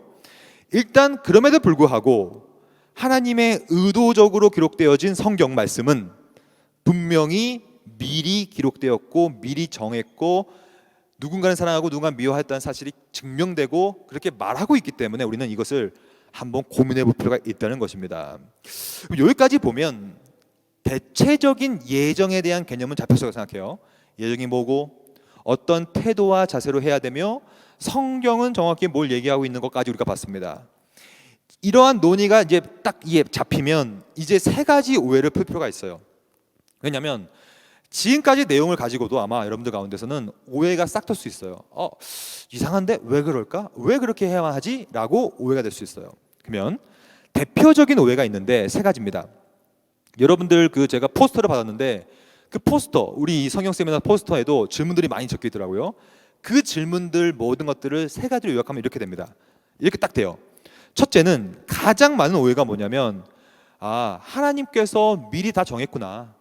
그러면 어차피 누군가는 지옥에 갈 거고 누군가는 천국에 갈 거기 때문에 뭐 굳이 전도할 필요가 없겠네. 어차피 정한 거 어차피 하나님의 백성으로 선택을 받았다면 언젠가는 복음을 듣고 구원받겠지. 근데 그렇지 않은 사람이라면 아무리 전도를 해봤자 필요 없지 않을까라는 전도 무용론, 전도할 필요가 없다, 복음을 전파할 필요가 없다라는 논리 구조가 만들어지고 이렇게 엄청나게 많이 예정론을 공격해 왔습니다. 근데 저는 이 지점이 너무 큰 오해라고 생각해요. 이거는 예정과 부르심에 대한 교리에 대한 오해라고 해요. 제가 그 오해를 좀 벗기겠습니다. 일단 예정론에 대한 이 전도가 필요 없다는 오해는 한 번쯤 우리가 생각할 필요가 있는 오해인데요. 이 오해를 어떻게 풀어갈 수 있냐면 바로 부르심으로 풉니다. 이게 정확한 교리적 해답이에요. 일단 여기 보면 전세가 다 있죠. 하나님께서는 모든 사람들을요 다 불러요. 그것을 부르심이라고 해요. 이 부르심은 뭘로 부르시냐면 언제나 말씀으로 부릅니다. 하나님은 모든 사람들을 말씀으로 불러요. 그것을 뭐라 부르냐면 일반적이고도 외적인 부르심이라고 해요. 그래서 아마도 여러분들 가운데서도 살아가면서 언젠가는 한 번쯤은 지나가다가 복음도 들을 수 있고 불신지옥 이거 피켓 들고 하시는 분들을 향하여서 그들을 통하여서 뭔가 또 들을 수도 있고 지나가다가 또 라디오 방송을 통하여 그리스도를 들을 수도 있고 다양한 방식으로 들을 거 아닙니까? 그걸 다 일반적이고도 외적인 부르심이라고 불러요. 그러므로 보편적인 것이죠. 그러니까 하나님은 언제나 모든 사람을 보편적으로 부릅니다. 그래서 어떤 말이 있냐면 아직도 미전도 종족이 있기 때문에 주님이 오시지 않는 것이란 말이 있어요. 왜냐하면 기본적으로 모든 사람에게 복음이 전파돼야, 땅끝까지 이르러 복음이 전파되어야 주님께서 승천하실 때 우리한테 명령하신 그 대위임령이 성취되었기 때문에 주님이 오시는 거거든요. 근데 아직도 성경책이 안 들어가고 있는 지역이 있고, 아직도 그리스도를 모르는 사람이 있기 때문에, 있을 수도 있잖아요, 실제로. 그런 사람들 때문에 여전히 주님의 오심이 더디다는 말도 있어요. 근데 그것을 떠나서 기본적으로 하나님께서는 보편적으로, 일반적으로, 외적으로 모든 사람한테 다 복음을 전합니다. 어떠한 차원에서도. 근데 이 보편적인 부르심은요, 이걸 들어도 어떤 사람들은요 걷어차버립니다. 이런 거 있어요. 아마 여러분들 부모님들도 예수를 안 믿는 분이 계신다면, 엄마 아빠 올해는 한번 좀 교회 같이 가보자, 계속 전할 거 아니에요. 교회 가자, 우리 구원 받아야지. 그것은 일반적 부르심일 수 있어요. 근데 어떤 부모님들은 그걸 듣고, 그래, 그래, 내가 한번 좀 가봐야지, 그리고 교회 올 수 있는데, 또 많은 경우에서 더 이상 말하지 마, 제발 그 얘기 좀 하지 마. 그래서 그 부르심을 거부하는 분들이 있죠. 그러므로 이중적 부르심 중에 보편적 부르심의 특징은 뭐냐면 실패가 가능한 부르심이라고 그래요. 실패가 할 수 있어요. 왜냐하면 들어도 지나쳐버리고 듣지 않고 순종하지 않는 것이 보편적 부르심의 특징이거든요. 하지만 보편적 부르심이 하나님의 은혜로 어떻게 바뀔 수 있냐면 바로 제한적 부르심으로 바뀔 수가 있어요. 이걸 뭐라고 부르냐면 효과적인 부르심이라고 불러요. 그래서 복음이 평소에는 들리지 않았고 평소에는 거부해버렸는데 성령 하나님의 역사를 통하여서 효과적으로 영혼 안에 바뀔 때가 생겨요. 그것을 특별한 부르심, 효과적인 부르심, 제한적 부르심이라고 불러요. 마치 이 손가락도 같죠. 모든 사람한테 복음의 손을 펼치지만, 예수 믿으세요, 예수 믿으세요, 전도 집회에 오세요, 하지만 아무도 잡지 않으면 실패하죠. 근데 이 제한적 부르심의 특징은 뭐냐면 직접 이 크신 팔, 여호와의 크신 팔이 그 사람의 영혼을 터치함을 통하여 실패함이 없는 부르심이 되는 거예요. 그걸 듣고 복음을 깨닫고 믿음이 생겨서 구원을 받게 되는 사람, 이걸 제한적 부르심이라고 하거든요. 그래서 부르심에는 언제나 두 가지가 있습니다. 효과적이고도 제한적이고도 특별한 것을 통하여 듣고 구원을 받는 사람이 있다면, 반대로 흘러 지나쳐버린 사람도 많죠. 히브리서에 보면 1장 2장에 살펴보면 아무리 들어도 흘러 떠내려 보내면 안 된다, 흘러 떠내려 보내면 다 보편적 부르심이 되는 것입니다. 이것을 칼빈은 이러한 성경 본문에 근거해서 교리를 전개하는데, 이 본문을 읽어볼까요? 청함을 받은 자는 많되, 이 청함을 받은 자가 많다는 뜻이 아까 말했던 보편적 부르심이에요. 그러니까 늘 하나님께서는 청해요. 사람들을 청하고 복음을 전파하고 계속 청합니다. 하지만 택함을 입은 자는 적기 때문에 저는 이 본문에 근거하여 조심스럽게 한번 예상을 해보자면 아마도 천국에 가는 사람보다 지옥에 가는 사람이 더 많을 것입니다. 이제 조심스러운 얘기는 하지만, 왜냐하면 천국은 좁은 길이고 낙타가 바늘귀에 들어가는 것보다 어렵기 때문에 많은 사람들이, 더 많은 사람들이 지옥에 갈 것이고, 택함을 받은 자, 남은 자는 늘 적거든요. 적으니라. 왜 이들은 적냐면 결국에는 많은 보편적 부르심이 다 흘러 떠내려가 버려요. 사람들이 안 들어요. 안 듣지만 효과적으로 성령께서 역사하시면 드디어 구원을 받게 되는 거기 때문에. 그래서 이렇게 말하고 있어요. 요한복음에 보면 자기 양을 다 내놓은 후에 앞서가면, 이것은 목자를 말하는데요, 양들이 목자의 음성을 아니기 때문에 따라가는 거예요. 왜냐하면 그것이 효과적인 부르심이 되는 거예요. 내 목자가 애야 일로 와, 양아 와, 그러면 그 목소리를 듣고 따라가는 거예요. 효과적인 부르심이 되어서. 하지만 다른 사람들이 타인의 음성을 많이 말해도 따르지 않고 도망하는 거죠. 똑같은 것이죠. 즉 목자의 음성이 정확히 들리는 사람한테는 택하심을 받은 증거고 그것이 효과적으로 임하여서 따라가게 되는 것이죠. 하지만 많은 사람들은 그냥 보편적으로, 일반적으로, 외적인 부르심을 통하여서 제대로 효과적으로 반응하지 못한다. 그래서 이것을 칼빈은 이렇게 얘기합니다. 곧 부르심에는 두 종류가 있다는 사실을 든든히 붙잡는다면 아무것도 애매한 것이 없을 것이다. 첫째, 부르심에는 우선 일반적인 부르심이 있다. 그것은 곧 하나님께서 외적인, 말씀드렸죠? 이게 바로 외적인 거예요. 외적이고 일반적이고 보편적인 부르심을 말씀 선포를 통하여 모든 사람들을 일단 기회를 부여합니다. 모든 사람들에게 동등하게 초청을 해요. 초청장을 내밀어요. 성경에 보면 초청장을 저 길거리 가서 다 줘라. 그래서 하인이 가서 초청장을 다 배부하죠. 그것을 일반적 부르심이라고 해요. 근데 그 초청장을 받아가지고 잔치에 오는 사람은 적었죠. 그것이 특별한 부르심이라는 얘기죠. 뿐만 아니라 특별한 부르심이 있는데 이는 뭐냐? 대개의 경우 신자들에게만 베풉니다. 이 신자라는 것은 택함 받은 자라겠죠. 그래서 택함을 받은 사람들은 일반적인 부르심을 받지만 그것이 특별한 부르심으로 전환되어서 효과적으로 선포된 말씀을 성령의 내적인 조명을 통하여 마음속에 거하도록 하시는 것이다. 그러므로 제가 왜 이런 말씀 드리냐면 전도는 뭡니까? 전도는 누가 선택받고 누가 선택받지 않은 걸 모르는 거예요. 우리는 그 어떤 것도 몰라요. 그러므로 성경은 때를 어떤지 못 얻든지 어떠한 상황 속에서라도 누구를 만나도 우리는 복음을 전해야 돼요. 왜냐하면 우리가 만약에 누가 선택되었고 누가 미리 정해져 있는지를 안다면 사실은 그럴 필요가 없어요. 왜냐하면 어차피 복음을 전해도 안 받을 거니까, 예정이 안 돼 있으면. 근데 핵심은 뭐냐면 왜 여전히 전도가 필요하냐면 모르니까. 저는 사실 이 자리에 앉은 여러분들 가운데 누가 예정되었고 누가 예정이 안 되는지 몰라요. 모르기 때문에 교회의 사명은 뭐냐면 이 강단, 영광스러운 강단에서 뭘 전해야 되냐면 복음을 전해야 돼요. 복음. 언제나 복음이 선포돼야 돼요. 왜냐하면 모르니까.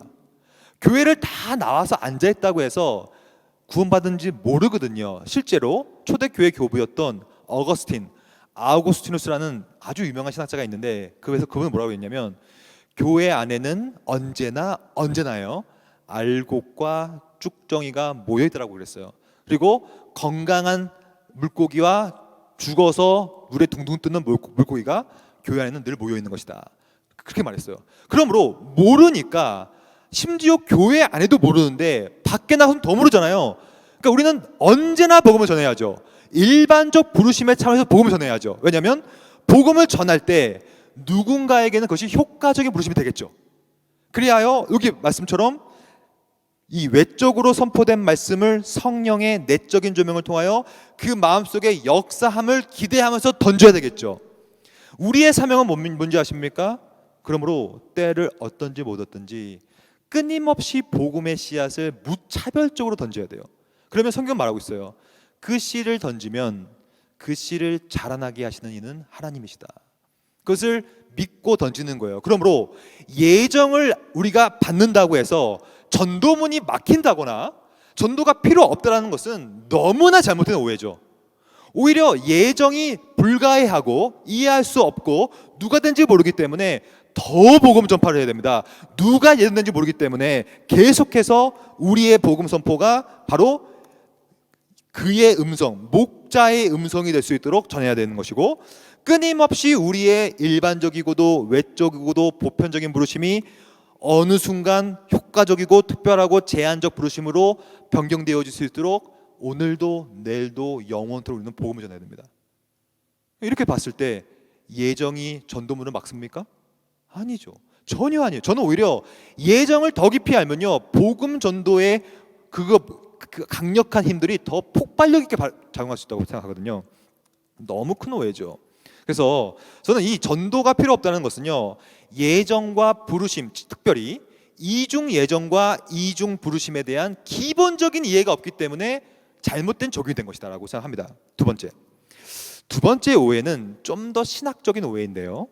이 오해는 일반 사람들뿐만이 아니라 아주 뛰어난 신학자들도 이 오해를 엄청나게 많이 했어요. 이 오해를 정리하자면 이런 겁니다. 만약 하나님께서 영원 전부터 유기 누군가를 버려버리고 지옥에 보내는 계획, 물론 이게 아니라고 제가 말씀드렸죠. 하지만 그렇게 오해하는 계획을 짜셨다면 이것은 곧 하나님이 유기의 궁극적 원이라는 의미다. 그러므로 그런 하나님은 매우 나쁜 하나님이다. 이게 무슨 말이냐면 이런 거예요. 누군가가 지옥에 가요. 그러면 지옥에 간 첫 번째 이유를 하나님의 유기 때문으로 돌리는 거예요. 예를 들어 볼까요? 여러분들이 만약에 지옥에 간다고 생각해봐요. 지옥에 가가지고 누군가를 인터뷰를 해요. 아니 당신은 왜 지옥에 오셨습니까? 라고 인터뷰를 해요. 그러면 이 사람이 이렇게 얘기하겠죠. 아니 저는 지옥에 올 수밖에 없었습니다. 왜냐하면 하나님께서 영원 전부터 내 인생을 이렇게 결정했습니다. 그 말이 곧 이 말이에요. 하나님이 나의 지옥옴의 궁극적 원인입니다. 그러므로 하나님이 그렇게 하셨기 때문에 내가 온 것입니다라고 항변할 수 있겠죠. 하지만 그것은 아니라는 입장이죠. 오히려 반대예요. 인터뷰를 해요. 왜 지옥에 오셨습니까? 그러면 아마도 제 생각은 지옥에 간 모든 사람이 이렇게 얘기할 거예요.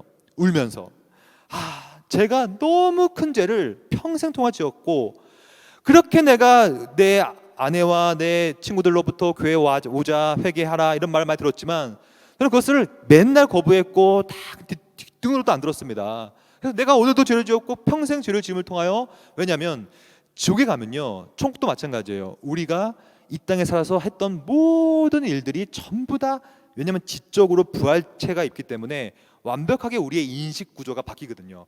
모든 것이 낱낱이 기억된단 말이죠. 성경에 나옵니다. 모든 것들이 낱낱이 기억될 공간이 바로 지옥과 천국이란 말이에요. 그렇다면 내가 이때까지 살면서 했던 모든 잘못된 일들이 다 기억나기 때문에 결국에는 하나님께서 결정했기 때문에 내가 온 것이죠 라고 변명할 수가 없는 거예요. 오히려 맞습니다. 내가 지옥 온 것이 마땅합니다라고 저는 고백할 수 있다고 생각하거든요. 저는 실제로 그렇게 생각해요. 왜냐하면 바로 그 이유 논리 구조가 바로 이 논리 구조입니다. 한번 볼까요? 과연 하나님이 유기의 직접적이고도 궁극적인 원인이냐? 결론은 그것이 아닙니다. 칼빈은 이것을 굉장히 많은 양을 통하여 이것을 논증하고 있어요. 보십시오. 하나님의 영원하신 판단에 의하여 죽음에 이르도록 예정되었다고 해서 하나님에게 당신 때문이다, 불공정하다 이렇게 변할 수는 없다는 얘기예요. 그 이유가 있습니다. 싫든 좋든 그들은 왜 지옥에 갔냐면 하나님의 예정 때문에 간 것이 아니라 첫째 궁극적인 원인을 자기의 본성 때문에 갔다는 거예요. 자기가 죄를 지음을 통하여 얼마나 죄를 많이 지었길래 너무나 많은 죄를 지었기 때문에 이미 죽음을 향하여 내가 이끌림을 받아 갔고 그 다음 문장에 보면 내가 내 성향이 얼마나 패역했는지 정죄의 원인. 그래서 이 맨 마지막에 보면 그러나 맨 마지막 문장 내가 하나님께서 유기를 결정하신 장본이시라고 이것은 사실이긴 해요. 왜냐하면 영원전 작정이니까 수백 번 그것이 맞다고 하더라도 여전히 내가 지은 죄의 책임을 명할 수는 없다. 이것을 좀 더 전문적으로 말씀드려 볼게요. 왜냐하면 여러분들이 지금 수준이 높다는 걸 제가 지금 판단이 되었기 때문에 이 정도 이해할 수 있을 거라 믿어요. 잘 보십시오. 되게 어려운 내용이니까 이거 이해하시면요 이 챕터는 이해되는 거예요.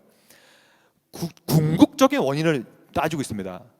예정, 특별히 지옥에 가는 예정의 궁극적인 원인은 하나님이 궁극적인 원인이 아니라 궁극적으로는 죄인의 선택이 궁극적인 원인이라는 뜻이에요. 그것이 바로 이 칼빈의 가르침이에요. 그래서 여전히 자기 싫든 좋든 그들은 자기의 본성 그 자체로 말미암아 그 결정을 통하여 지옥에 가는 거예요. 또 볼까요? 결국은 사람이 자기 자신의 악한 의도로 인하여 주께서 받은 순결한 본성을 스스로 부패시켰고 타락으로 말미암아 끝까지 스스로 후손들 모두와 함께 멸망으로 가는 것이다. 그러면서 원인론을 말하고 있는데요. 따라서 우리는 감추어져 전혀 알 수 없는 어떤 원인을 하나님의 예정에서 찾으려 하기보다는 즉 하나님이 궁극적인 유기의 원인으로 찾는 것보다는 오히려 우리에게 더 가까이 있는 인간의 부패한 본성에서 정죄의 분명한 원인을 찾아야 할 것이다. 이것을 뭐라고 부르냐면 원인과 근인이라 불러요. 좀 어려운 내용인데요. 원인, 먼 원인, 근인, 가까운 원인. 즉 어떤 한 사람이 지옥에 가는 이유는 먼 원인은 하나님이시다. 왜냐하면 이미 영원전부터 다 예정하고 작정하셨으니까. 하지만 가까운 근인은 인간 스스로한테 찾아야 된다. 인간 스스로의 부패한 결정과 오늘도 복음을 들었지만 복음을 어슬르고 오늘도 교회에 왔지만 여전히 마음속으로 죄를 짓고 이러한 나의 죄가 가까운 분명한 원인이 되어서 우리는 지옥에 가게 되는 것이다. 이러한 얘기를 지금 칼빈이 하고 있는 거거든요. 여러분 이게 끝까지 생각하면요 이거 불공평해 보일 수 있는데 그럴 때마다 처음으로 돌아가야 돼요. 우리의 태도와 자세. 결국에는 그것이 하나님의 옳은 결정이고 그것이 선한 결정이라는 것을 신앙 고백하는 것이 이 교리의 핵심입니다. 그래서 또 말합니다. 물론 하나님의 영원하신 섭리로 말미암아 사람이 그렇게 된 것은 맞지만 또 말해요. 원인론을 말하고 있어요. 그럼에도 불구하고 그 원인은 하나님이 아니라 사람 자신에게 있는 것이다. 왜냐하면 사람이 멸망에 빠진 유일한 원인은 그가 하나님의 순결한 창조의 상태에 타락하고 악하고 불순한 상태로 오늘도 내일도 계속 빠져가는 거기 때문에 결국에는 지옥 가는 가까운 근인을 하나님이 아니라 인간한테 계속 두고 있는 거예요. 이 이유가 우리가 처음에 봤던 절대적 하나님의 선하신 작정과 주권을 고백하기 때문에 이런 말을 하고 있는 것입니다. 그래서 사실은 이것은 논리적으로 이해할 수가 없어요. 사실은 논리적으로는 부딪힐 수 있어요. 그래서 이 칼빈은 이렇게 말합니다. 중간에 보면 결국에는 이 모든 것들은 불가해한 그의 판단이다. 정확히 우리가 온전히 이해할 수는 없거든요. 온전히 이해할 수 없지만 그것을 믿고 고백하고 그것은 하나님의 선하신 뜻이요 작전의 사실을 기억하는 것이죠. 그럼 이것이 어떻게 또 설명될 수 있냐면 유기의 원인, 즉 지나침과 강과의 가까운 원인은 인간이고 하나님이 아니지만 하지만 선택은 달라요. 이게 좀 헷갈리는 부분인데 선택을 받은 이유는 반대로 되는데 가까운 원인이 하나님이 됩니다. 그러니까 우리가 선택받는 이유는 내가 믿었기 때문이 아니에요. 내가 뭔가 선한 일을 했기 때문도 아니에요. 내가 복음에 순종했기 때문도 아닙니다. 그 외에 그 어떤 것도 내가 선택받은 원인이 될 수가 없다는 얘기예요. 그래서 이게 헷갈리잖아요. 원인론이. 그런데 어쩔 수 없어요. 많은 사람들은 이렇게 만들어 갔어요. 그것이 도르트 신경이라는 것인데 보면 이렇게 나와 있어요. 바울은 말씀하시기를 하나님께서 창세전에 그리스도 안에서 우리를 택하사, 우리가 좀 이따 이 본문을 해석할 건데요. 이게 오늘 우리의 본문이죠. 우리로 사랑 안에서 그 앞에서 거룩하고 흠이 없게 하시려고 그 기쁘신 뜻, 이게 선택의 근인이에요. 우리가 선택받은 가장 가까운 이유, 원인은 하나님의 기쁘신 뜻이에요. 그 기쁘신 뜻대로 우리를 예정한 거예요. 그것이 유일한 원인이에요. 예수 그리스도로 말미암아 자기 아들이 되게 하셨으니, 여기서 바울은 하나님의 기쁘신 뜻을 우리 인간이 하는 공로와 대치시키고 있는 것이다. 이걸 정리해 보겠습니다. 이것만 깨달으면 예전론에서 가장 어려운 부분이 해결될 수 있어요. 선택의 원인은 전부 다 하나님으로부터 옵니다. 가깝거나 멀거나 모두 다 하나님의 기쁘신 뜻으로 말미암아 우리가 선택받습니다. 그러므로 내가 구원받았음에도 불구하고 나한테는 아무런 공로가 없는 거예요. 내가 한 건 아무것도 없어요. 하나님께서 해주신 거예요. 하지만 지나침과 유기는 달라요. 지나침과 유기의 가까운 원인은 하나님이 아닌 거예요. 그래서 오히려 가까운 원인은 인간의 죄이고 먼 원인으로 하나님 작동하시죠. 이거는 제가 만든 교리가 아니라 16세기에 17세기 이 모든 종교적 신앙 내에서 도르트 신경이라는 게 있습니다. 여러분들 한 번쯤은 읽어볼 필요가 있어요. 되게 어려운데 한 번쯤은 읽어볼 필요가 있어요. 특히 여러분들 머리가 말랑말랑한 청년 시대 때 읽어보시면 그 도르트라는 신경이 말하고 있는 바가 이 말이에요. 유기와 선택의 가까운 원인과 먼 원인은 무엇인가? 그 얘기를 제가 지금 드리고 있는 거거든요. 칼빈도 똑같은 말을 하죠. 그래서 여기까지 보면 아마 세 번째 오해가 여러분들 가운데 나타나게 될 거예요. 결국에는 이거는 지나치게 그냥 하나님을 그냥 선하다고 가정해버리고 그래서 믿어버리고 나쁜 거는 전부 다 그냥 인간에 돌려버리는구나. 인간을 그냥 정죄로 만들고 인간 스스로의 어떠한 타락의 본성에 따라서 그렇게 해나가는 것들로 만드는구나. 결국에는 인간은 그냥 로봇에 불과하구나. 결국에는 인간의 자유의지는 어디 있는 거야. 하나님께서 모든 것을 선택하시고 가까운 원인, 먼 원인 하에서 이러한 모든 것을 만들어 간다면 과연 우리 인간은 뭐냐? 라는 세 번째의 또 다른 엄청나게 큰 오해가 발생될 수밖에 없죠. 이것을 좀 정리해 볼게요. 결국에는 이렇게 이해하는 거예요. 이 마스터 퍼핏이라고 하잖아요. 위에 주인 마스터가 퍼핏, 이 장난감을 왔다 갔다 하는 거 아닙니까?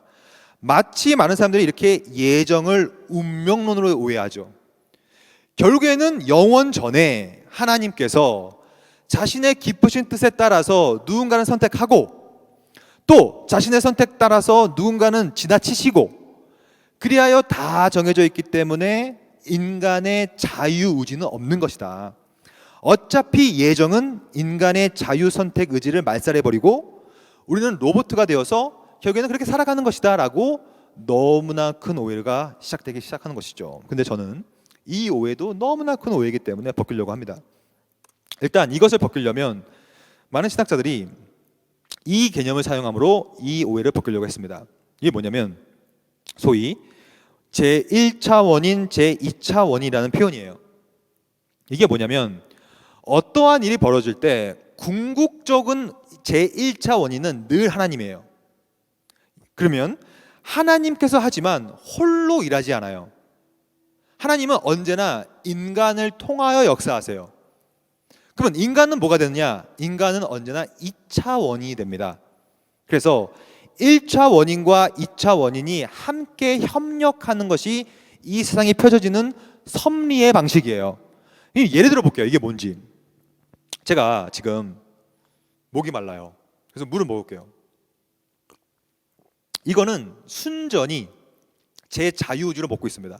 완전 자유로워요. 저는 이거 물이 꽤 맛있어가지고 한 번 더 먹을게요. 완전 제 자유죠. 돌려볼게요. 완전 자유롭게 합니다. 저는 제 2차 원인으로서 인생을 살아갈 때 철저하게 자유로워요. 그렇죠? 우리가 뭐 부자연성이 있습니까? 언제나 자유롭게 하죠. 제가 이거 들어볼게요. 자유롭죠. 근데 여기서 중요한 거는 2차 원인이 지극히 100% 자기 의지대로 자유롭게 살고 있지만 언제나 그 자유로움은 어디에 속해 있냐면 1차 원인 대신 하나님의 작정 안에 속해 있습니다. 그래서 이게 왜 가능하냐면 1차 원인 대신 하나님이 누구시냐면 바로 전능자예요. 전능. 모든 것을 다 할 수 있는 분이에요. 그러므로 우리에게 완벽한 자유를 주심에도 불구하고 그 우리의 100% 자유로운 2차 원인됨의 행위는 언제나 1차 원인 내에 작정 안에 속해 있다는 개념이에요. 그래야요 1차 원인과 2차 원인이 완벽하게 자유로운 상태에서 협력하는 삶을 살아가는 거예요. 똑같은 거예요. 예정도. 우리가 구원받는 것도 마찬가지입니다.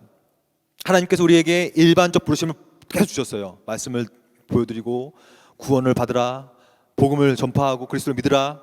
근데 그것이 또 우리의 자유의지를 갖고 또 우리가 또 그걸 또 듣고 또 내가 또 믿을 선택도 내가 하거든요. 반대도 내가 유기당했다고 하더라도 그 사람도 여전히 자유롭게 또 복음을 믿을 수도 있어요. 하지만 또 안 믿을 수도 있겠죠. 근데 여전히 자유롭게 하지만 끝까지 그 자유로움은 제1차 원인의 작정 내에 속해 있다는 개념이에요. 그러므로 우리는 예정이라는 1차 원인의 하나님의 작정하에 있지만 여전히 로봇가 아닌 거예요. 예를 들면 아담을 생각해 봅시다. 아담. 어떤 사람이 이렇게 생각해요. 아니 아담이 죄를 지을지를 하나님께서 이미 다 예정하셨는데 왜 아담이 죄를 짓고 나서 아담을 저주합니까? 어차피 그렇게 되려고 만든 거 아닙니까? 라고 한 사람들이 있어요. 근데 그건 잘못된 것이죠. 왜냐하면 만약에 하나님께서 아담의 머릿속에다가 IC 칩을 심어가지고 너는 반드시 선악과를 따먹을 것이야 라고 프로그램을 만들어버리고 그렇게 만들어버렸다면 실제로 아담 안에는 자유의지가 없었기 때문에 사실 죄의 책임은 아담 것이 아니죠. 근데 왜 하나님께서는 아담을 저주하고 왜 죄를 향하여서 책임을 지우냐면 아담과 하와는 전적으로 자유로웠어요. 그래서 뭐라고 부르냐면 포세 페카라고 하는데 라틴어로 무슨 뜻이냐면 죄를 지을 수도 있고 심지어 죄를 짓지 않을 수도 있는 선택의 의지를 갖고 있었어요. 아담은. 그래서 아담과 하와는 죄를 짓기 전이기 때문에 그의 자유의지가 완전했단 말이에요. 그래서 뭐라고 부르냐면 신학에서는 죄를 지을 수도 있는 자유, 죄를 짓지 않을 수도 있는 자유. 자유롭게 할 수 있었는데 하필이면 죄를 짓는 선택을 해버렸고 그걸 통하여서 하나님께서는 너가 그 선택을 했네?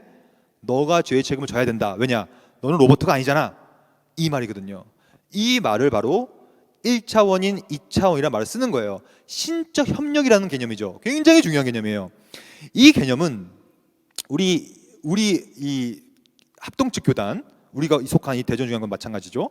우리는 웨스트민스터 신앙 고백서라는 신앙 고백문을 우리는 인정하고 이걸 믿고 살아요. 여기 보면 3장 1절 섭리 부분인데 제가 지금까지 설명드렸던 것들이 정확히 나와 있어요. 제가 읽겠습니다. 하나님께서는 1차 원인이에요. 이분이 영원 전부터 가장 지혜롭고 거룩한 자신의 뜻의 계획, 오늘 우리가 배운 예정이에요. 자신의 뜻의 계획에 의하여 모든 일어난 일들을 자유롭고 불변적이게 정하셨다. 이거는 정확히 1차 원인에 대한 말이죠. 근데 놀라운 사실은 그러나 그것에 의해서 1차 원인에 의하여 하나님께서 죄의 창조자이시지 않고, 이 말은 뭐다? 이 말은 우리가 아까 봤던 요 내용이에요. 즉 하나님이 유기의 궁극적 원인이 아니시고란 뜻이죠.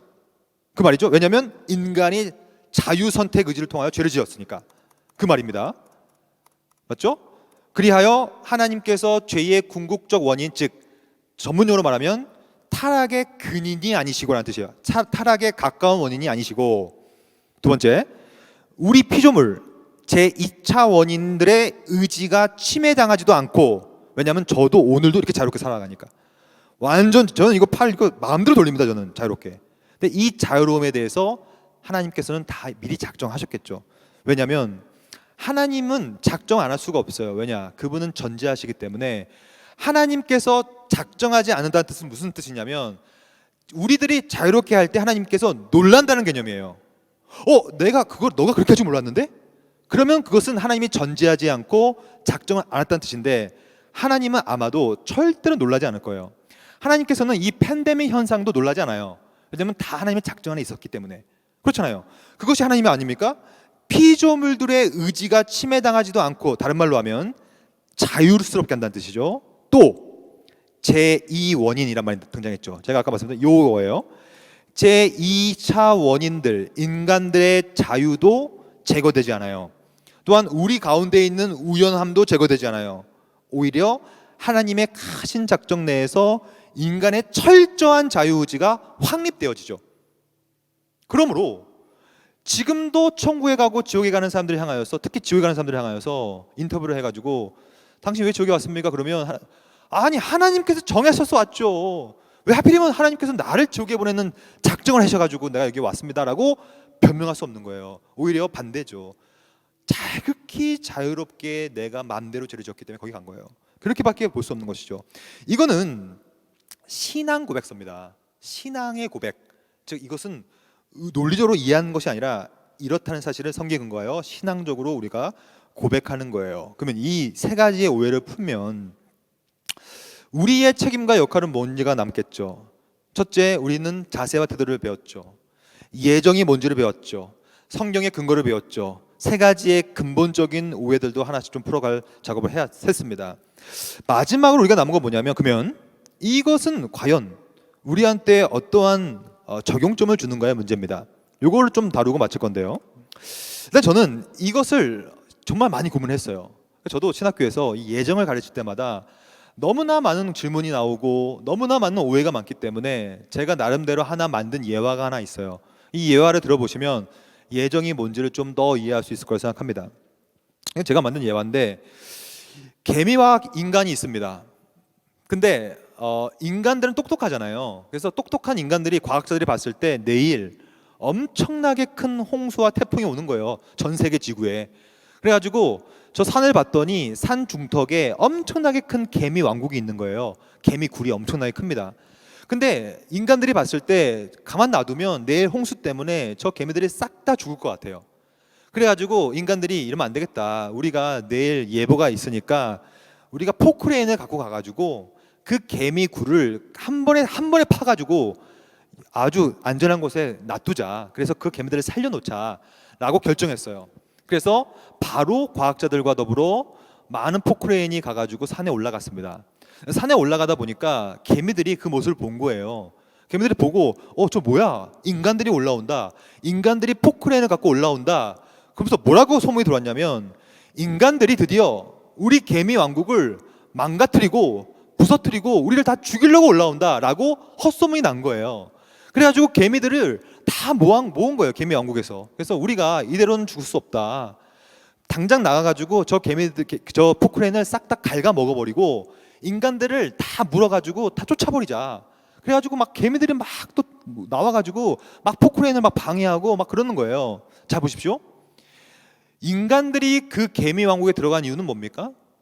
개미들을 살리기 위함이잖아요. 살리기 위함인데 이 무지몽매한 개미들은 자기들 살리려고 오는 것도 모르고 오해하여서 완전하게 자기를 죽일 거라 생각하고 그렇게 하는 거예요. 무슨 말이냐?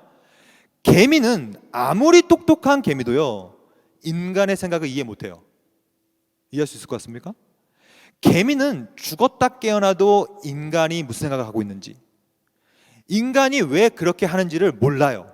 알 수가 없는 게 개미입니다. 근데 개미와 인간은 둘 다 피조물입니다. 어찌 같은 수준이죠. 왜냐하면 피조물이니까. 근데 감히 우리 인간과 하나님 사이를 우리가 하나님을 이해할 수 있다고요? 하나님이 불가해한 뜻으로 자신의 깊으신 뜻으로 예정하시고 작정하시고 지나치시고 선택하시는 그 이유를 우리가 알 수 있다고요? 그만큼 그만 없죠. 알 수가 없어요. 개미는 죽었다 깨도 인간의 선한 뜻과 기쁘신 뜻과 자기를 살릴 수 있는 뜻을 몰라요. 우리도 마찬가지입니다.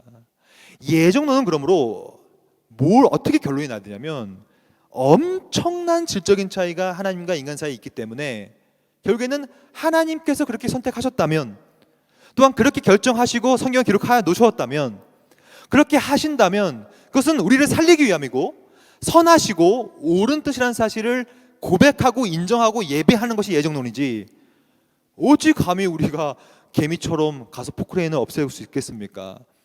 그만큼 개미와 인간 사이에도 엄청난 질적인 차이가 있지만 하나님과 인간 사이에는 그보다 더, 이것은 무한한 질적인 차이이기 때문에 예정은 결국에는 하나님의 절대적 주권을 인정하는 방향으로 가야 되는 거예요. 하나님이 그렇다면 그것이 옳으시다라는 신앙 고백이라는 사실을 꼭 기억하십시오. 그래서 칼빈은 이렇게 결론을 짓습니다. 하나님께 선택받지 않고 그냥 버려둠을 받는 자들, 하나님께서 정죄를 받는 것이고 하나님께서 그렇게 하시는 데에는 오직 하나님이 자기의 자녀들을 위하여 예정하시는 그 기업에서 그들을 제외하시기를 기뻐하신다는 것 외에는 다른 이유가 없는 거예요. 알 수가 없다니까. 우리가 개미가 인간을 이해 못하는 것과 똑같은 거예요. 천사들까지도 찬양에 맞지 않는 하나님의 불가해한 계획, 이해할 수 없는 계획, 이것을 감히 우리가 이해하려고 한다는 것은 이 마지막 문장에 보면 그만큼 인간의 오만함은 없는 것이죠. 우리는 예정론을 다루는 우리는 굉장히 겸손해야 돼요. 하나님 앞에서 겸비해야 됩니다. 우리는 왜 그런지 모르기 때문에 그것을 경배하고 찬양할 수밖에 없다는 것이죠. 그래서 이렇게 말하고 있습니다. 자, 가령 하나님에 대해서 말하고 있는, 그것에 대해서 비방하고 있는 많이, 이거 다 이방인들이거든요. 이방 신학자들인데 그들이 말하고 있다는 것을 들어보자. 또한 바울의 말씀을 따라서 생각하는 거 한번 생각해 보자. 이 모든 것들은 하나님의 섭리, 예정은 우리의 이성을 훨씬 뛰어넘는 거예요. 그것에 대하여 우리의 이유를 찾으려 해서는 안 된다는 것을 말할 것이다. 아무리 뛰어난 개미도 인간을 이해할 수 없는 것처럼 하나님의 생각은 우리의 이성을 뛰어넘습니다. 하지만 가장 미련해도 우리가 아무리 똑똑해도 하나님의 미련한 것보다는 똑똑할 수 없는 거예요. 하나님의 권능이, 예정에 대한 권능과 예정과 섭리와 작정의 권능이 우리가 감히 생각할 수 있는 것 이상 성취하지 못한 만큼 그 정도로 제한되어 있는 수준의 것이라면 좋겠는가? 그렇게 될 수 없다는 것이죠. 그러면 저는 이 모든 내용을 이렇게 정리하려고 합니다. 성경에 보면 이러한 예화가 하나 있어요. 저는 이 로마서 9장 예화가 오늘 이 모든 논의를 마무리함에 있어서 가장 효과적이라고 생각해요. 여러분도 알다시피 토기장이 비유인데요. 하나님께서는 토기장이에요. 그래서 토기를 만들어요. 토기를 만들면요, 어떤 토기는 대단히 이쁘게 만들어지겠죠. 누가 봐도 너무나 이쁜 토기인데 그냥 갖다 깨버리는 거예요. 누가 물어봅니다. 아니 토기장님 그거 왜 깹니까? 너무 좋아 보이는데요? 근데 그럼 그 토기장 뭐라 그랬어요? 내 마음인데요? 그럼 그 맞아요. 토기장의 마음이에요. 근데 토기를 만들었어요. 근데 막 진짜 이상한 거예요. 막 삐쭉삐쭉하고 색깔도 이상하고. 근데 이 이상한 토기를 저 높은 천장 위에 아름답게 모셔놓는 거예요.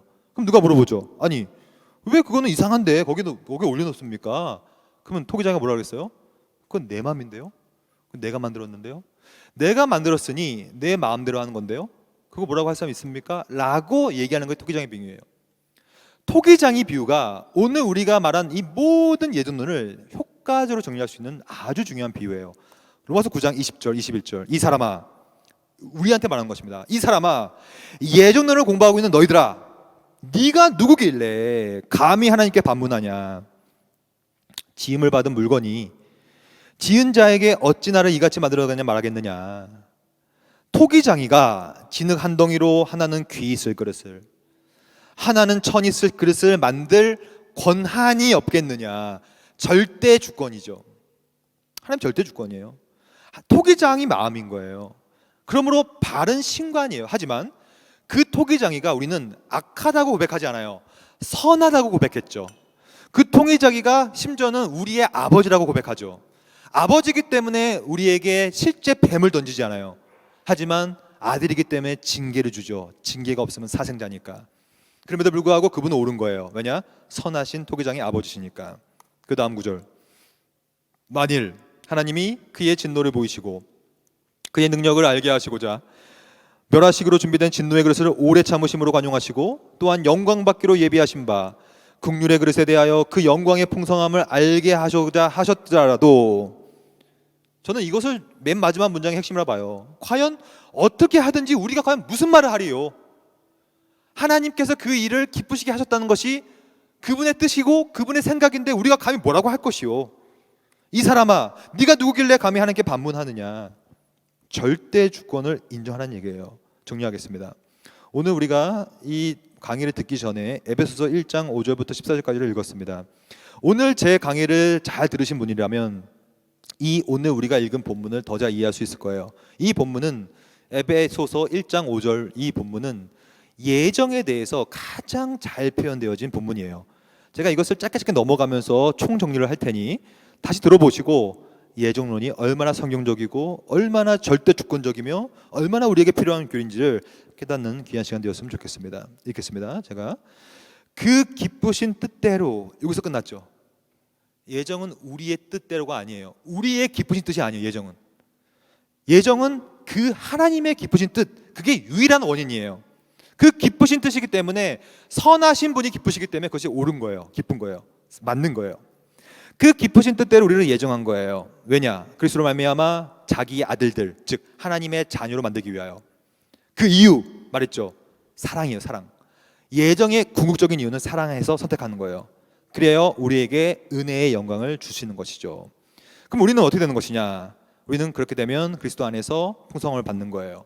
속죄의 피를 말미암아 죄의 사함을 받게 됩니다. 그리하여 지혜와 총명, 구원의 유익을 우리가 받게 돼요. 어떻게 그렇게 되는 것이냐? 몰라요. 왜 그렇게 하셨는지 몰라요. 바울은 이것을 비밀이라 불렀어요. 비밀.